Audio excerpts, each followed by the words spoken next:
We will continue 5 minutes ahead of schedule. Something strange just happened to me 10 minutes ago. I asked my sponsor whether he thought it would be suitable that we started a bit earlier. And he said, Henrik, you're in control, you're in charge, you can decide. That has never happened to me before. I'm gonna remember this night forever, really.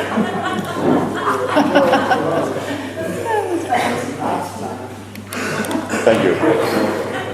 Will likely never happen again. We will continue, ladies. Is it on? Read Women's History in AA. Thank you very much. Thank you.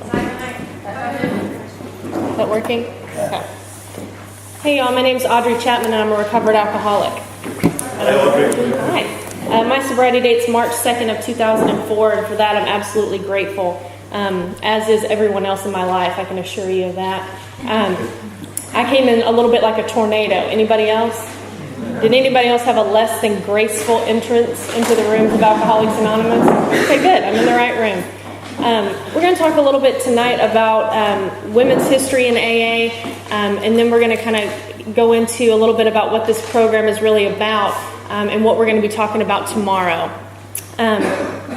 Before I get started, I want to thank the people that invited us to come here, who have been more than gracious hosts. We really, really appreciate your hospitality. It's been nothing but fantastic since our arrival.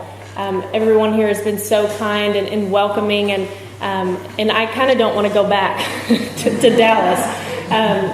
It's a little bit different there, so I've really enjoyed this and looking forward to tomorrow as well. And speaking of a less than graceful entrance into the rooms of AA, women in general have had a less than graceful entrance into these rooms. A number of years ago, when AA first came on the scene, women alcoholics were virtually unknown.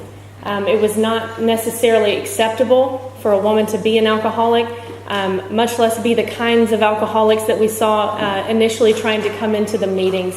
There was a lot of fear associated with what would happen if we introduced women and men in the same meetings, in the same programs, and there was an idea that this possibly might not work for women. You know, this was something that was had been tested a little bit in Ohio and in Akron and some in Cleveland, and some things were springing up in Chicago, but they were predominantly men of the same socioeconomic background, of the same race, and most certainly of the same gender. And so when women began to seek help for alcoholism, it was very, very difficult. And these are the kind of things that remind me of how grateful I am today to be able to walk into any meeting in any country that I please and have the opportunity to sit down and study the big book of Alcoholics Anonymous. It's absolutely a pleasure to be able to do that. What I do know is that there is a little bit of controversy as to who the very first woman in AA was. A lot of people say that it's Marty Mann. Some people say it was a woman named Lil. What I do know about Marty is that not only was it difficult for her to walk into the rooms as a female, she was also the very first lesbian that was ever in our fellowship. And so that was another, not only is it difficult to be a woman and to be accepted, but to also have that added to her story. So I have a lot of respect for her. What was told to me is that when she did arrive, the men sort of in fear and in not understanding what to do with a woman, I mean, it raises the question, who will sponsor her? Who will take her through the work? Who will sit down and visit with her? They tried to usher her into the room with the women. There was, at that time, back in the 30s, mainly the meetings were in people's homes, right? So that you showed up to somebody's home, the women all congregated in the kitchen, and had snacks and treats and talked about what they were going to do with these crazy men in the living room. And they began to form their own little fellowships, and it's really the springboard of where Al-Anon came from. Those kinds of conversations, and just like an alcoholic loves to help another alcoholic, an Al-Anon loves to work with another Al-Anon. So they had their own little fellowship and congregation happening at that time. So when they sort of ushered Marty into the room, it became very apparent that's not where she belonged.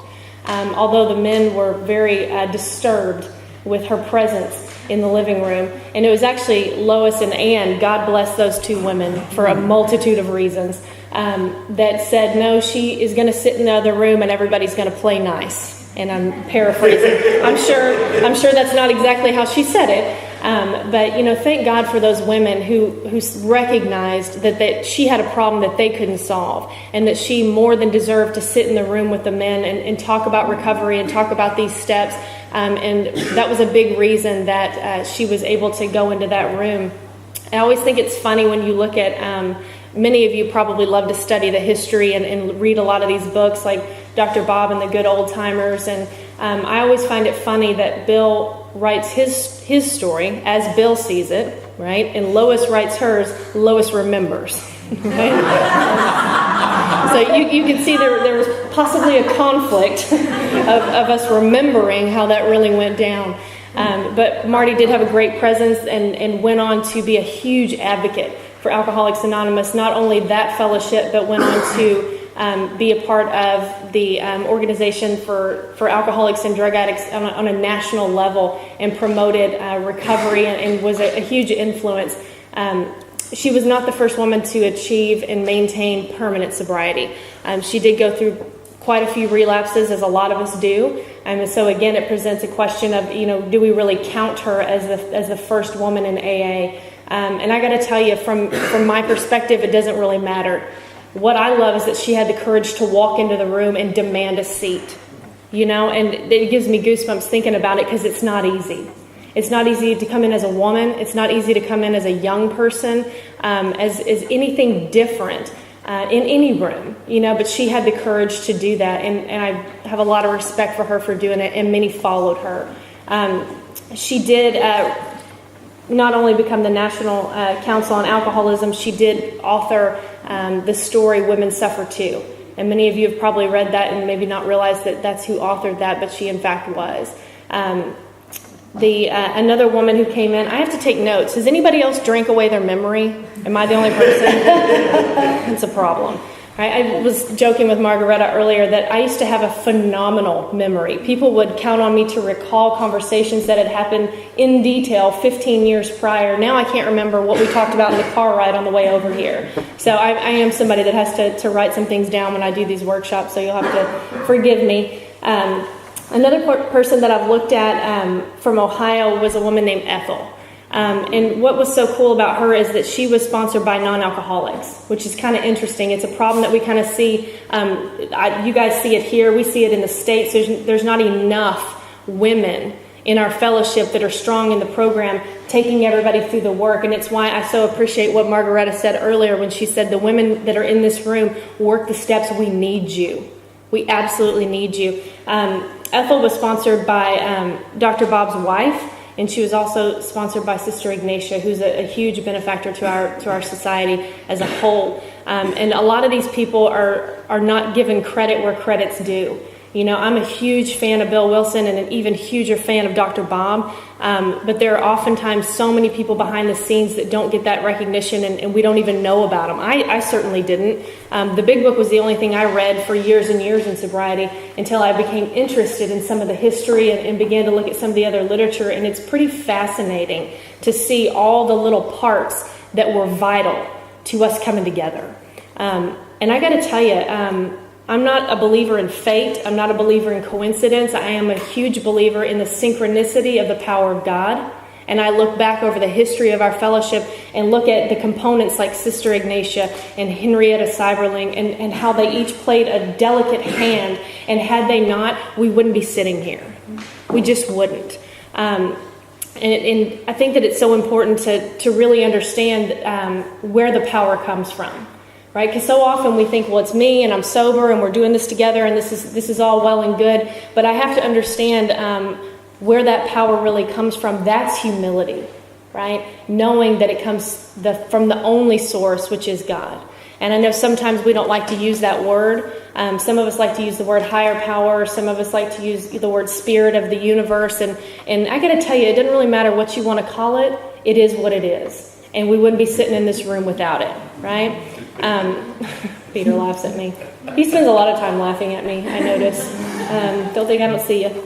But Ethel was one of the first ones that had continuous sobriety, which was a pretty cool thing to see, right? Another woman that I was looking at was a woman out of Chicago named Sylvia, who also had a struggle really getting into these rooms. And when she came to see Dr. Bob and came to work with some of these people, she was shooed away a little bit. They didn't want her in Ohio. They didn't want her inside the meetings. And, some of that comes out of sheer fear. How many bad decisions have we all made in this room based on fear, right? And I have to assume that the men who helped co-found this fellowship and who began to get it off the ground and saw some of the successes and the excitement and the families coming together were doing everything that they could to protect the fellowship, right? So I do believe that maybe some of those decisions were made in what happens when we start letting everybody in, what happens when this, we get infiltrated with all kinds of people. And it really, in my opinion, and it's just an opinion so you can take it or leave it, was really the birthplace of some of our traditions, right, that allowed for women to be in this fellowship, allowed people who were homosexual, allowed people that were of different races, genders, nationalities, whatever you want to call it, that they earned their seat, right? And thank God that they did that. But Sylvia was one of the first to achieve permanent sobriety. She also did write that Keys to the Kingdom. If you haven't read that, oh my gosh, pick it up and read it. I don't read all the stories in the back of the book, I'll be honest with you, but some of these stories are amazing, and they put them in there for identification purposes. I don't know if you realize, and I certainly didn't when I first came on the scene in AA, that when you got sober back then, there wasn't a group on every corner. There wasn't even a group maybe in your city, in your state, in your village, whatever it is. They mailed you the book and said, good luck to you. Right? Can you imagine? Right? There's no sponsor, there's no guide, there's no group where you're hearing feedback and people are sharing their experience, strength, and hope. They sent you a book and said, get to reading, right? And you had to figure it out, and you had to assume the responsibility of your sobriety. Kind of a different tack than what we see today. But Sylvia met with Dr. Bob, like I said, and they kind of worked some things out, and he told her, I think you should go back to Chicago, and she became really influential in the Chicago groups and helped get those started and really be a huge force in there. And then she later went on to be the first secretary in the intergroup office. Some of us didn't even realize that there's an intergroup, right? That there's a general service office, that there are service portions of this thing. A lot of us thought, myself included, that AA was the meeting and the meeting only. I had no idea that there was a huge force behind it, which we'll later talk about tomorrow, and what it means to be of service and how that differs from carrying the message, because those are two completely different things. Another woman that we talked about was Florence Rankin, and maybe some of you know these stories. This was a woman who was really intricate in the DC area, and she wrote a story called A Feminine Victory. It's in the first edition if you ever get a hold of that. It's only in some of the first printings, so you might have to look it up online. She did not remain sober, and so they removed it from some of the later printings in some of the later books. But interestingly enough, her ex-husband, the way that she came to be was her ex-husband knew Bill Wilson from Wall Street, right? So if you've read Bill's story and you follow Bill Wilson at all, you know Bill was sort of all over the map, right? Not just geographically, but in business and in every circle he was in, Bill was here and there and some of everywhere, right? And so in his time in Wall Street and securing all the things that he did, he met her ex-husband. So when she was attempting to get sober, that connection had been made, which is another reason it's so important that we let people know who we are, right? So that when the time comes that someone needs help, then they recall, oh, I remember Audrey from school. I remember Audrey from business or whatever it is. I remember she's in recovery, or I remember that she had a problem drinking, so that those connections can be made. And thank God that they were. If, like I was saying earlier, if you ever have the opportunity to read that book, Dr. Bob and the Good Old Timers, it's fantastic. I just wanted to read you a couple sentences just so you can kind of get an idea what it was like when women started to come on the scene in AA. And this is Bill Wilson actually writing this. He says, whole groups got into uproars. Can you imagine? A whole group in an uproar. A number of people got drunk. So you can imagine, right? We trembled for AA's reputation and for its survival. Right? Wow. So can you imagine being the woman who came in and caused an uproar, and people are loaded left and right, people are leaving the groups, there's resentments, there's arguments, it's wives worried about, now this woman's in the meeting sitting next to my husband, I'm not going to have that, right? All these things. And what's cool about it is that the power of God was already present. It had already accounted for what was going to happen. We just couldn't see it. It's much like our life today. When things come up and we think, well, there's no way this can be solved. This is going to be a disaster. This isn't natural. This shouldn't be happening. And God has already accounted for all of those things to happen. We just can't see them with our limited capacities. But the women who began to come into AA demanded to stay. And thank God they did. When I came into AA about 10 years ago, there was a group that I went to that had probably 50, 75 people, 75 members at a time, and about 8 women. And the women were all sponsored, with the exception of maybe a few, by one man. Because no one was willing to take these women through the work. There was no one. And he used to have meetings at his house where he would essentially train the women how to sponsor women. And it was the coolest thing I'd ever seen. He took them all the way through the book, took them through the steps, taught them how to be good sponsors. And now today, the women are almost outnumbering the men at that group. And it's pretty interesting to look around and see all these strong women. And I have to tell you, most of the time when you think about women, you think sometimes a little shy, a little quiet, a little well-reserved. Not women in recovery. No, we're not like that. We're not. And the women in AA that come and do the work and stay are a force to be reckoned with. True? Absolutely. You men are going, yes, we know. Y'all are something else, right? But it's so vital and it's so necessary for us to do that. I think it's interesting talking about women in sobriety, that we are emotional creatures, right? And we like to talk. And we want to talk all about our feelings, and we want to give you all the background about our story and why this is okay. And I was sort of raised in AA with women who didn't want to hear those things, and they hurt my feelings a lot of times. And I remember the first woman that sponsored me when I got here, and I was giving my ideas, because I have great ideas, right? I was giving my ideas on how I thought things should go, and she said to me, Audrey, I don't want what you have. So I was like, I don't know how to take that. Thought it was rude. And now I understand today that's the most loving thing she could have ever said to me. She said, I don't want what you have, and if you want what I have, you'll do what I do. The end. And she walked away.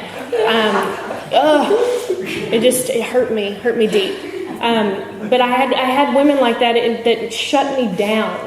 And they didn't allow me to tell the stories and draw correlations. They didn't allow me to preface with all the things that I thought. And I've been sponsored by a woman forever, it seems, who will interrupt my stories, rudely, I think. But she'll interrupt my stories and ask me, Audrey, what are the facts? And I'm like, well, I'm telling you how I feel. If you'll just listen for a minute, then we'll get around to it. But she won't listen to that. She wants to know what are the facts. And I have to tell you, that's the same thing that they were doing back in the 30s.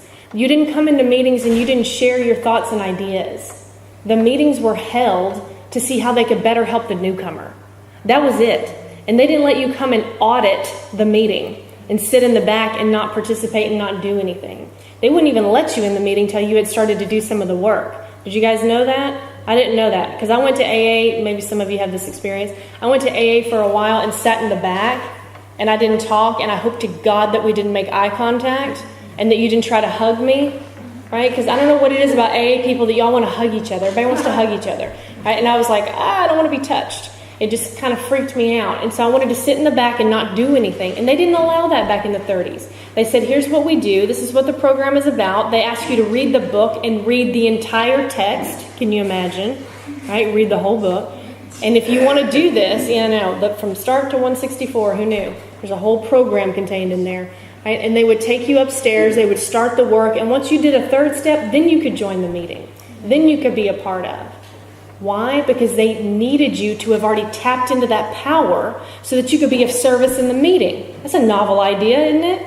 I thought the meetings were to hang out and drink coffee and shoot the you-know-what with you guys. No, the power was in the meeting inside the program. I didn't know that for a long time. I didn't know a lot of things when I got here. I knew what media said AA was, which to me, it looked like a bunch of men sitting around a room playing dominoes and chain smoking, talking about women probably. I don't know what y'all are talking about, right? But I didn't have any kind of idea of what this thing was really going to be about. And so when I'm looking at women in history and the hardships that they had to overcome to sit in this room, it reminds me of how valuable this program is, right? I had a grant sponsor named Cliff that some of you are familiar with. And Cliff is one of those old men who's like in his 80s, and he's sort of like a no-nonsense, you know the type, right? Tomas, I'm looking at you, buddy. That he was one of those. And he would say things in the meeting, and it was like just little bombs that he would just drop on you. And you were like, wait, what just happened? And one of the things that he said to me, and actually I think I wrote it in the front of the book because I didn't want to forget it. I did. He said, protect the integrity of this message. And the reason that's so important to me is that the message contained in the book is AA. It's not us hanging out. It's not, I mean, you can go and do sober activities together. You can, be best friends. You can date one another. That's always a lot of fun. When a bunch of alcoholics sync up. Wow. Super interesting. No offense. Margareta, no offense. Or Peter. I love y'all. I've dated people in recovery. It's fun. Right? But the power of the program is actually contained in the work. And it's not something that a lot of us knew about. I grew up with, who in here's got alcoholics or even drug addicts in the family? Any of you? Nobody wants to admit it. They're like, oh God. No, there's a whole bunch of us, right? So I grew up with a father that's alcoholic who went to meetings and who I thought was in the program, but he didn't have any idea what the program was. It wasn't until I went into treatment and called from home when you had that like weekly phone call that you could call somebody. And I called him and I said, Dad, did you know that there's a book and a program? And he's like, no. I got to tell you, the man sat in AA for 7 years didn't know there was a textbook. That's real scary to me. I'm not judging it. I'm just saying it's real scary to me that you had to sit there that long and not drink, right? With no program. And you see those people in the meetings sometimes, those men and women that you hear them. My heart goes out to them. And they say, I'm Audrey, I'm an alcoholic. I'm happy to be here. And you're like, are you sure you're happy? You look like you need a shot of bourbon real bad, right? And my heart breaks for you because it doesn't have to be that way. It just doesn't. And that's why it's so important when we get invited to do conferences like this, or when I have an opportunity to go sponsor somebody in a treatment center or a jail, that we go. That action is required of me. And you see it all the time in the meetings, or maybe you don't hear, I don't know, but there's a little slogan or a little saying that they put on the wall, and it's called, I am responsible. Right? When anyone, anywhere reaches out for the hand of AA, it's my responsibility to show up and be there. So you can imagine my surprise when I'm calling home to find out the man doesn't know there's a textbook. Right? That's frightening. Right? And I remember when I don't know how many of you have gone to treatment, how many of you haven't, it doesn't really matter. It could have happened to you in a meeting, but I didn't know that sobriety was something to get excited about. I didn't, right? The thought of never drinking again, I was like, well, shoot me. Right? I don't know. I didn't really go to treatment to get sober. I went to like detox, to get on a treadmill, to like maybe learn to pray a little bit and have like some spirituality, and to eat, because I wasn't eating, right? So I thought this would be a good break for me. I had no faith in Alcoholics Anonymous, none, because the man I love the most in my life continued to relapse. Right? Sat in the rooms for 7 years, got nothing, and then continued to drink for the rest of my life until the point in which I got sober. So when they said, Audrey, I think you should go to AA, I said, oh, no thank you. I'm disinterested in that. And it wasn't that I had an ill opinion of it, I just thought nothing of it. I just thought, it doesn't work. Why would I go there? Right? And isn't that for men? Isn't that for older men, like Peter? Right? Teasing, I love you, Peter. Right? But I had no idea that a young person, that a woman could get sober and maintain sobriety. I had no idea. And a lot of you guys know Chris and Myers that were here a few years ago, and phenomenal guys, or cats, as they like to say. And I remember when I went to treatment, I actually went to the treatment center that Chris worked in. And he got up every morning at 8 a.m., which was early for me, right? I don't operate on that time schedule. I went to sleep. I didn't. When I'm drinking, I go to bed at like 5 a.m. and wake up at 5 p.m. And I was sort of on that rotation. And in treatment, you have to do things. You have to get up, you have to attend meetings, go to groups, have a counselor, blah, blah, blah. And so I went into this meeting at 8 a.m. and Chris was hysterically talking about the big book of Alcoholics Anonymous. I mean, it was startling. I thought, my God, am I detoxing still? He's crazy. And he was saying the big book of this and the big book of that. And the big book he uses is about as big as my iPhone. It's one of those little ones. So you can imagine my confusion when they said a big book. And I thought, well, that's a miniature book. So already you people are insane. I can tell. Right? But he began to speak about AA in a way that had me excited. And at 22 years old, I said, well, what am I going to do now? I mean, my life is essentially over because I can't drink anymore. So what's this going to look like? How is a young girl going to maintain sobriety with all these old men? And how am I going to do this? And he looked at me. He's famous for those little one-liners. Right? And so he looked at me, and I'm crazy and miserable, and he said, buddy, it's going to be the coolest ride. And then he left. And I just sat there, right? And I have had more men in my life that drop these bombs on me, and then they walk away. I don't they're waiting for me to explode. I don't know. Cliff Bishop is another one. All the time. I remember after doing a 3rd step with my sponsor, and she'd given me the instructions for doing a 4th step, and I was sitting outside the meeting waiting on something, I don't know what, and he walked by and he said, what are you doing out here by yourself? I was just sitting on a park bench outside the meeting, and I said, well, I'm just waiting on my sponsor. He said, well, what are you doing? He's real aggressive. It was unnecessary. And I said, you know how he is. And I said, I just did my 3rd step. I'm getting defensive now. I just did my 3rd step. And he's like, you just ruined your life, and walked away. And I was like, I'm trying to work a program. Why would you say I've ruined my life? And I said, excuse me, hey, right? Because I'm not the little docile, sweet one. I'm fairly aggressive myself. And I said, excuse me. And he turned around and he said, what? And I said, why did you say I just ruined my life? I'm trying to work a program. And he said, I just mean you're never, ever going to get your way again. And he turned around and walked off again. I was like, okay. So the old man's crazy, note to self, right? But this was the same man that understood the importance of women in AA. And he wasn't going to cut me any slack. And he wasn't going to come in and say, oh, Audrey, we're so glad you're here, honey. You're only 22. You're a young one. We're gonna do kid gloves with you. We're going to be real sweet to you. No, he said, sit down. Don't say anything in the meetings. And I was like, well, I might have something to share, because we need to hear from the newcomer. They need to share. And he's like, no. No. You have nothing to share. And he was notorious for walking around the group, and he would write on little pieces of paper, until you know what's in the big book, shut up. And I was like, I'm not trying to get one of those notes. I don't want to be on that list. I don't want one of those put in front of me. So I shut up. And I sat in the meetings and I listened, and he did not handle me with kid gloves. And he trained the women that he sponsored not to handle me with kid gloves, right? And I wish that was the attitude of the places that early sobriety women had walked into. But you know what? It wasn't, and they paved the way anyway.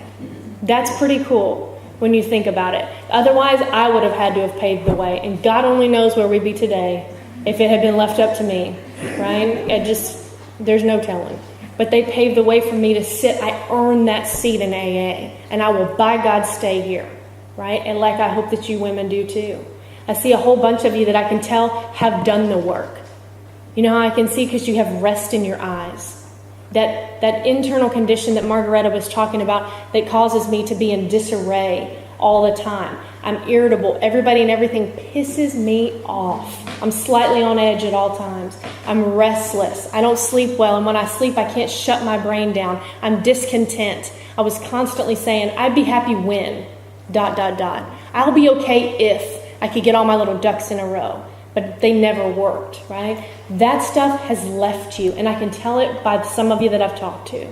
We need you to stay here because there's 1 million women and there's 1 million men that need this message, and they've never heard it. They have no idea. Do you know what a treat it is to run across those people? And you see them in the jails, in the institutions, in the streets. When you say something about Alcoholics Anonymous and they say, what is that? I'm like, oh, it's like finding precious gold. They have no idea. They've not been tainted by what they think they know. Right? We were laughing about this last night. Some of us have been around and we've been relapsing for a long time, and we got lots of ideas and lots of opinions and lots of desire chips to show for it. Right?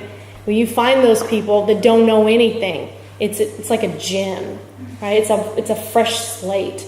But if we would tell these people what was wrong with them from the beginning, we might catch them then.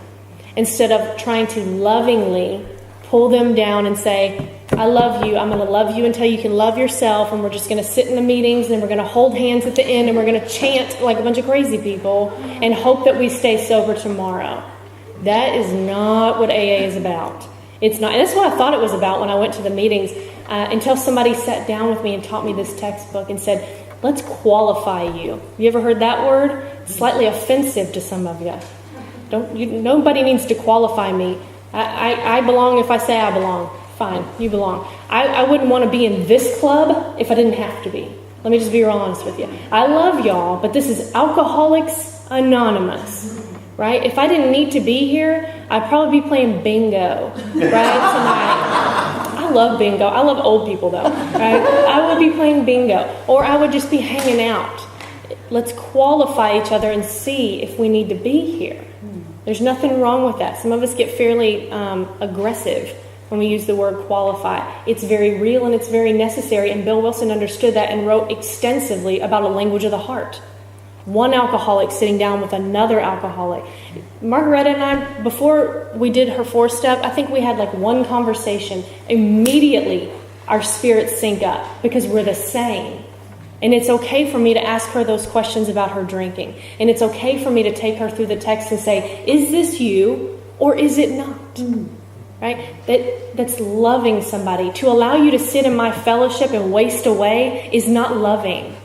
It's not. Let's sit down and look at this kind of stuff. The early women in AA, I love early women in AA because they're just a whole nother breed. To walk into that group and say, I'm staying. Right? Wow. Okay. But there's a lot of women who were not alcoholic that played a huge hand in this stuff. And Sister Ignatia was one of them. And I love hearing stories about her and just the kindness in her heart. You knew she wasn't an alcoholic because she's so precious, right? And the rest of us are like, we're in it for us, right? But this woman was in it for others from the get-go, from the very beginning. And at a time when alcoholism and addiction was widely misunderstood. It was not accepted as a disease. It just wasn't. And this woman, to her credit, insisted that we treat these people. Right? Because I don't know if you guys know, but back in the 30s, and I didn't know until someone told me, they didn't have treatment centers for alcoholics and addicts. You got locked up in jail. You got locked up in an asylum. If you were lucky, you went to a hospital to detox. Otherwise, they put you somewhere and threw away the key. Not because they were unloving, because they didn't know what to do with you. And especially people like us that continue to do things over and over and over. You know, and again, talking about the synchronicity of how AA came on the scene and thinking about, Dr. Soapworth working in Towns Hospital. Why was he even there? Well, he lost his job due to the depression. He was a talented neurosurgeon who had to take a much less paying job at a hospital treating people like me. Don't you think that was a blow to his ego? I'm sure it was. He did it anyway, and thank God he did. And thank God he took an active interest in people like me. And said, I don't think that she's bad or wrong. I think she's sick. I think something's wrong with her. I drew, because I'm a nerd, in my book, next in the doctor's opinion, a little heart by his name, because I love him. Yes. I do. It's so easy to look at society as a whole and the attitudes they have towards alcoholics and drug addicts and think, they need to just mosey on. They need to, pull themselves up by their bootstraps and get it together and be responsible, or they need to go away. And he said, I don't think they're capable. I think something really might be bodily and mentally wrong with these people. They might be affected by something more than just a bad habit. And he was the first one to say, I think this might really be a disease. I mean, the kindness of him, the kindness of women like, Henrietta Seiberling. What was she doing? Another non-alcoholic involved in the Oxford movement, helping to put together the alcoholic squad. She was not an alcoholic. What was she doing? Right? But the kindness of that woman to be drawn to a fellowship of people who was suffering and say, you know what? I think that we can do something for them. Right? And then to initiate the meeting, probably, in my opinion, one of the most influential women in AA history was her. Right? A non-alcoholic woman who initiated the meeting between Dr. Bob and Bill Wilson. I can guarantee you if she hadn't done that, we wouldn't be sitting here. We just wouldn't. And again, it goes back to, Bill Wilson on a business trip that doesn't go his way. Shocking, right? Doesn't never go my way. In his decision to pick up the phone. Because what he's listening to is everybody down the hall in the hotel, in the bar. What do you think's drawing his attention more? Picking up the phone and trying to be helpful, or getting a drink to knock the edge off? I can tell you what I would have wanted to do, right? He wasn't, there was no sponsor to call. There was no AA meeting to go to. He picked up the phone, made a handful of phone calls trying to find somebody to be helpful to, finally got a hold of a clergyman, introduced him to Henrietta Seiberling, who had been trying to help Dr. Bob unsuccessfully, but continued to try to help him. She arranged a meeting between Bill and Dr. Bob, and Alcoholics Anonymous was born. Right? After many attempts of trying to get Dr. Bob to get on board, but nevertheless, I just want to love Dr. Bob. He's like, I'll do everything, but I'm not doing those damn amends. Don't ask me to do those, right? He had to bump his head a couple times before he came back, But that's the coolest thing ever is that that he was available, and Dr. Bob was available, and Bill Wilson was available. She orchestrated it, and from then we've never looked back, right? I owe a lot of credit to the people that have paved the way before me, and it ingrains in me a sense of responsibility to pave the way for the people behind me.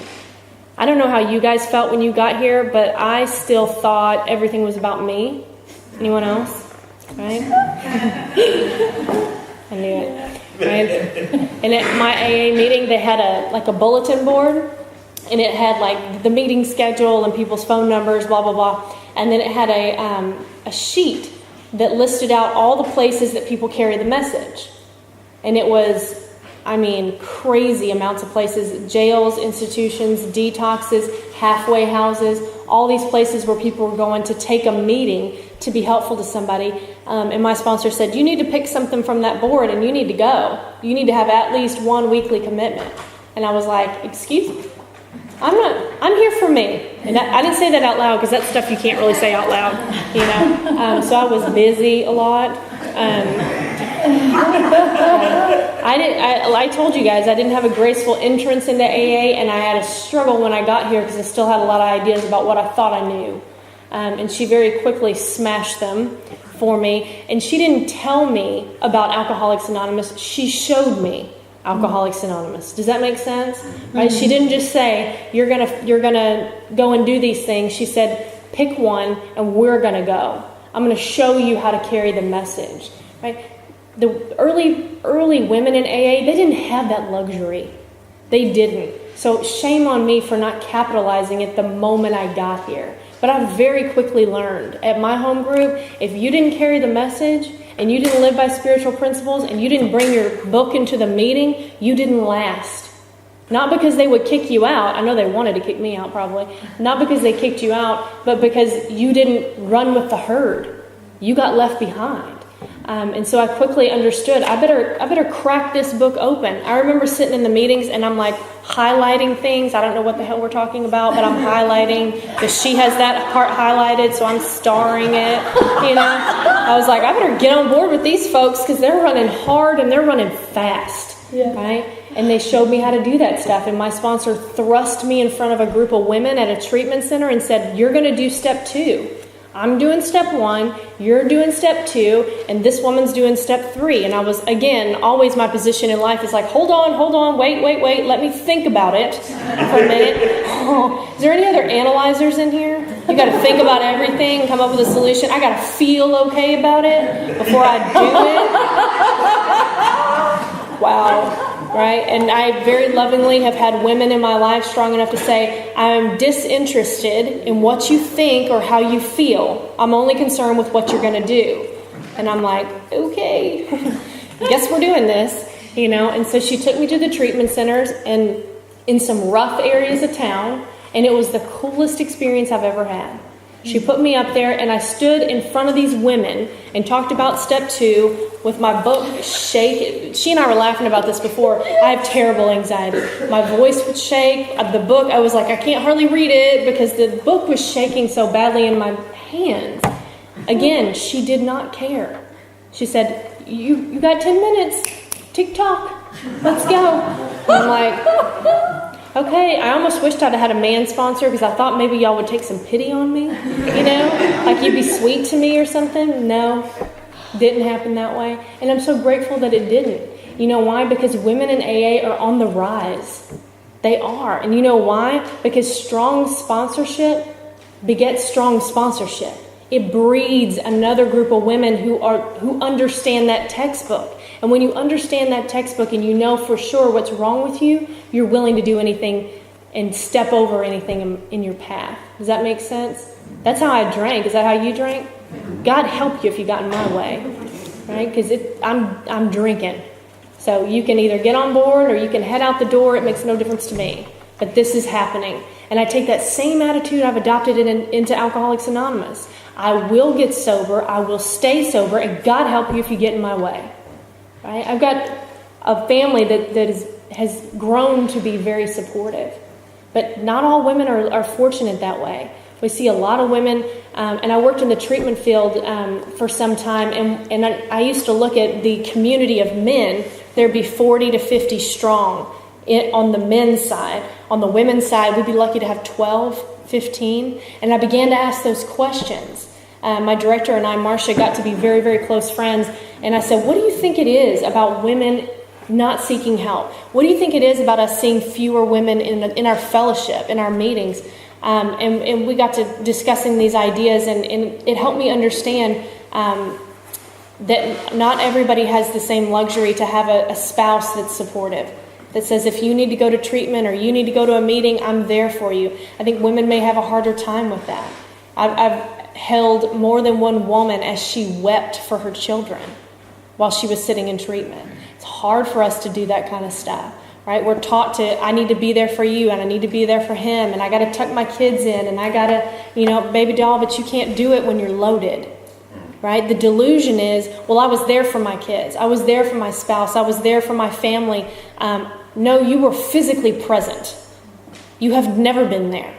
And when I really understood that, I went, oh my God, we got to push these women and we got to push them hard, right? To get recovered, to get well, and it's not an easy thing to do when you leave treatment or when you're going through the steps to say, I'd love to meet you at the meeting tonight and do that 5th step, but, I really need to cook dinner for my family. And it's real hard to argue those points. And whatever you think you need to do, then by God, do it. But I can tell you, tucking your kids in at night and cooking for your husband won't equal sobriety. And I understand that there's a level of guilt that we sometimes feel to go and show up where we haven't been present in the past. But what I know to be a fact is the women who have put their sobriety first, have put the 12 steps first, are fantastic mothers today, are phenomenal wives, great sisters, remarkable employees, right? But they couldn't put the cart before the horse. And we see that theme a lot that happens of, I think I know what's best. And we don't. I mean, even Bill Wilson struggled with it in early sobriety when he was trying to go out and 12-step people. What was he talking about? Was he talking about the disease of alcoholism and helping people understand? No, he was talking about spirituality, which people like us wanted to hear nothing about. When I have a glass of bourbon in my hand, please don't talk to me about God. Right? Please get the pitcher and get to pouring. I'm not trying to hear all that. Even Bill Wilson had things backwards. And we got to remember that as a fellowship. We don't get it all right. We don't. But with our collective experiences, how powerful can that be? If we'll stand for what this deal is really about. Make sense? All right. Tomorrow we're going to be talking a lot about the steps and getting into what does each step mean? How do you take somebody through the steps? We're going to talk about the traditions. I'm waiting for the gas from the crowd. Shoot. Talking about the traditions. We are talking about the traditions, right? And I know there's a lot of controversy around the traditions. It doesn't have to be. We're going to give you an overview of them. We're going to look at them and look at how healthy can your group get, right? And sometimes it makes people uncomfortable to look at that kind of stuff. But I tell you what, getting sober was uncomfortable too, right? And it proved to be the most amazing journey when I could set aside my ego and what I think I know and open myself up to a new experience. We're going to talk about responsible sponsorship. We're going to talk about carrying the message. Who in here is carrying the message? Do y'all know what I mean by that? Who's taking a meeting into a facility? Who's sponsoring people? Who's working with others? Anybody doing that? A whole bunch of you are. That's the coolest thing ever. I got to tell you, there's a lot of people out there that don't have a clue about what AA is. None at all. Right? They know what they've heard, but they've never experienced it. Whose responsibility is it to take that meeting to the next suffering woman, the next dying man? It's not theirs, it's ours. There's a lot of misinformation about alcoholism and addiction, right?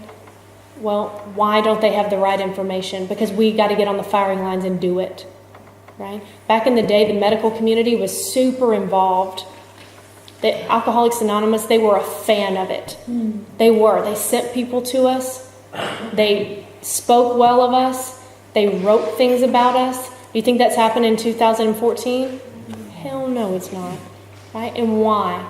Because we allow people to sit in our meetings, not do the work, and leave and say AA doesn't work. Whose responsibility is that? Mine? Yours?